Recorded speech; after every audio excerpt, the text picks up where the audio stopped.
Libya نے سہارا desert کے اندر دنیا کی سب سے بڑی آرٹیفیشل ریور کیسے بنائی، جہاں پانی کی ایک بوند بھی نہیں ملتی تھی، وہاں لاکھوں کیوبک میٹر پانی کیسے لایا گیا۔ اسے لوگ 8th wonder of the world کا نام بھی دیتے تھے، لیکن پھر ایسا کیا ہوا کہ آج اس کے بارے میں کوئی ڈسکس بھی نہیں کرنا چاہتا۔ دوستو، قدرت نے ہمیں بے انتہا ریسورسز دیے ہیں، لیکن یہ بھی ایک سچ ہے کہ یہ ریسورسز ایکولی ڈسٹریبیوٹڈ نہیں ہیں۔ جیسے انڈیا اور پاکستان کے پاس فارم لینڈز ہیں، تو وہیں دوسری طرف Arabian and central Asian countries کے پاس آئل اینڈ گیس کے ریسورسز ہیں۔ اسی طرح اگر ہم پانی کی بات کریں تو بے شک ہماری زمین کا 70% حصہ پانی پر مشتمل ہے، لیکن ہماری زمین میں موجود پانی کا اونلی 3% حصہ پینے کے قابل ہے۔ مینز ہمارے پاس صرف 3% فریش واٹر ہے۔ اس 3% فریش واٹر میں سے بھی 2.5% واٹر گلیشیئرز، ایٹماسفیئر اور ہماری زمین کے اندر موجود ہے، یعنی ہمارے استعمال کے لیے ارتھ کا صرف 0.5% واٹر ہے، لیکن یہ 0.5% واٹر بھی ایکولی ڈسٹریبیوٹڈ نہیں ہے۔ کئی کنٹریز کے پاس ان کے استعمال سے بھی زیادہ فریش واٹر ہے، تو کئی کنٹریز ایسی ہیں جنہیں پانی کی کمی کا مسئلہ ہے۔ اس مسئلے کے بہت سے سلوشنز نکالے گئے ہیں۔ سعودی عربیہ، اسرائیل اور UAE جیسی کنٹریز ڈیسلینیشن پلانٹس لگا کر سمندر کے پانی کو فریش واٹر میں تبدیل کرتی ہیں، تو وہیں کچھ کنٹریز آرٹیفیشل رین کروا کر پانی کی کمی کو پورا کرتی ہیں۔ ساؤتھ افریقہ میں تو ایک بار حالات اتنے خراب ہو گئے تھے کہ انہوں نے انٹارکٹیکا سے آئس توڑ کر لانے کا پلان بنایا تاکہ اپنی پانی کی کمی کو پورا کیا جا سکے۔ آج ہم لیبیا کے ایک ایسی ہی سلوشن کے بارے میں بات کریں گے۔ آج سے 50 سال پہلے جب معمر قذافی لیبیا کے صدر تھے، تب انہوں نے لیبیا جیسے واٹر سکیئر کنٹری میں دنیا کی سب سے بڑی آرٹیفیشل ریور بنوانے کا پلان بنوایا۔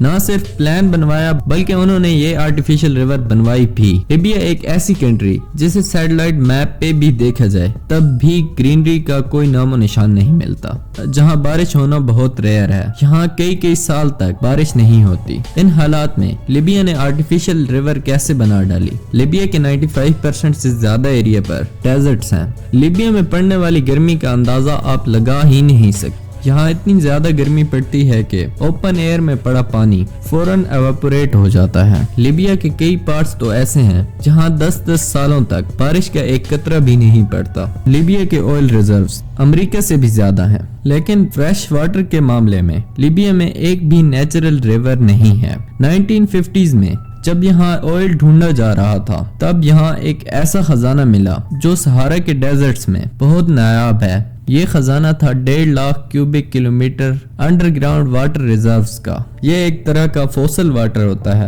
جسے نوبین سینڈ سٹون ایکویفر سسٹم کہا جاتا ہے۔ یہ فریش ریزروز اتنے بڑے تھے کہ آپ ان کا اندازہ اس بات سے لگائیں کہ یہاں سے ملنے والا پانی پوری دنیا 40 سالوں تک استعمال کر سکتی تھی۔ یہ سارا پانی لیبیا کے ایسٹ میں تھا۔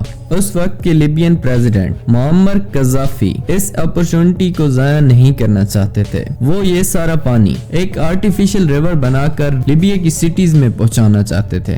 یہ پلان تو آسانی سے بن گیا، لیکن اسے کمپلیٹ کرنا اتنا ہی ڈیفیکلٹ تھا۔ مسئلہ یہ تھا کہ نوبین واٹر انر لیبیا میں تھا، جبکہ لیبیا کی زیادہ تر پاپولیشن کوسٹ کے قریب رہتی ہے۔ نوبین واٹر اور لیبین سٹیز کے درمیان کافی فاصلہ تھا۔ انجینئرز کے مطابق لیبین سٹیز تک واٹر پہنچانے کے لیے 2800 کلومیٹر لمبی آرٹیفیشل ریور بنانی ہوگی۔ جب یہ ایسٹیمیٹس معمر قذافی کو بتائے گئے تو انہوں نے ہمت نہیں ہاری، لیکن یہاں ایک اور مسئلہ پیش آیا۔ سہارا کی اتنی زیادہ گرمی میں جہاں پانی فوراً ایواپوریٹ ہو جاتا ہے، وہاں ایک اوپن ایئر آرٹیفیشل ریور بنانے کا مطلب تھا کہ آدھا پانی سٹیز میں پہنچنے سے پہلے بھاپ بن کر ہوا میں اڑ جائے گا۔ اب اس کا سلوشن یہ نکالا گیا کہ اس ریور کو زمین کے اندر بنایا جائے گا۔ اس کام کے لیے بہت سے پائپس کی ضرورت تھی، ہر ایک پائپ 13 فٹ تھک، اس کا وزن 80 ٹن، اور ایسے 5 لاکھ پائپس بنائے جائیں گے تو پھر 2800 کلومیٹر لمبی آرٹیفیشل